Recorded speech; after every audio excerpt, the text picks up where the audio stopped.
I'm so excited to be the new Arapahoe Philharmonic assistant conductor. When I got the position, I already knew about the orchestra and I had seen many concerts of theirs, and it's exciting to be a part of an organization that takes community outreach as seriously as they do, and that also has a rich tradition of serving its community for decades, and it makes me proud to be able to join the orchestra and call it home. This concert features an array of music, both new and old. I like to think of this concert as a celebration. For me, the holidays are a celebration of one's family, of one's loved ones, of those we cherish. And in a way, we are celebrating the music of the past and also the music of the present, in that we are presenting not one, but actually 3 world premieres by 3 distinct composers who wrote music just for us, really inspiring music. We're so fortunate to have 3 new commissioned pieces for us. The first is by Edgar Gertain, and it's called A Celestal Snowstorm. Celestal in that it features the celeste, which is a keyboard instrument. And if you don't know that instrument, it kind of has that out of this world kind of cosmic sound sometimes.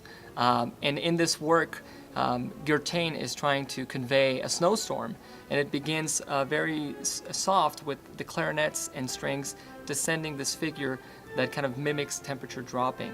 And then eventually the storm gets going through fugal writing that's very exciting, all featuring the celeste. And finally the snowstorm subsides and gives way to kind of a serene and peaceful ending.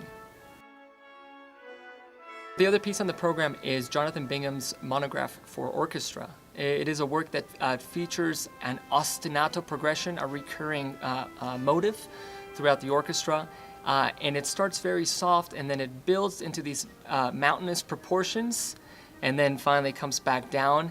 And despite the weighty character that it has, by the end I think you get a sense of optimism and that kind of a reassurance that everything is going to be all right.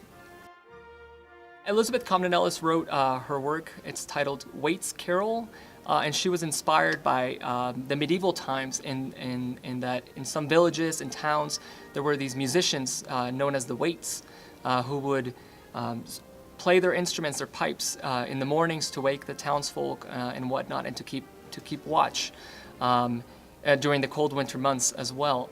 And her inspiration comes from wanting to create this rich, harmonious, and melodic piece which would warm people's hearts during winter time, and hopefully it warms our hearts as well. Rimsky-Korsakov was a composer that was fascinated with telling stories through music.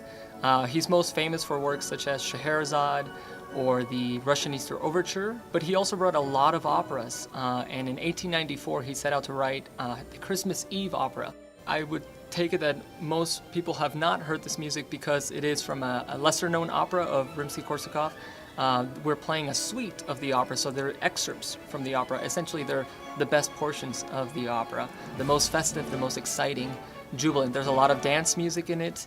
The only thing that's perhaps a little bit less festive but still very vivid is the introduction, which actually depicts the frosty evening before Christmas. But other than that, the music is, like I say, it has a lot of joy and jubilance, especially the Polonaise in the end. You might just get up on your feet and start dancing. Ottorino Respighi was an Italian composer who is mostly known for his Roman trilogy, which are the Roman festivals, the Pines of Rome, and the Fountains of Rome.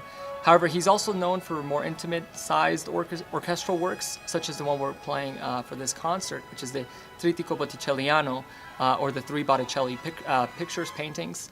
And it uses a smaller orchestra, the same string size, but just a reduced wind and percussion section, which actually helps to refine his musical landscape, I think.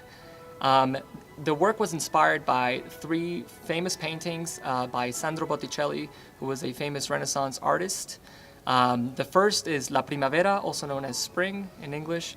The second is the Adoration of the Magi, and then the third is the Birth of Venus. Respighi was very interested in the music of the past, not only music but arts, as is this work based on the work of a 15th century painter.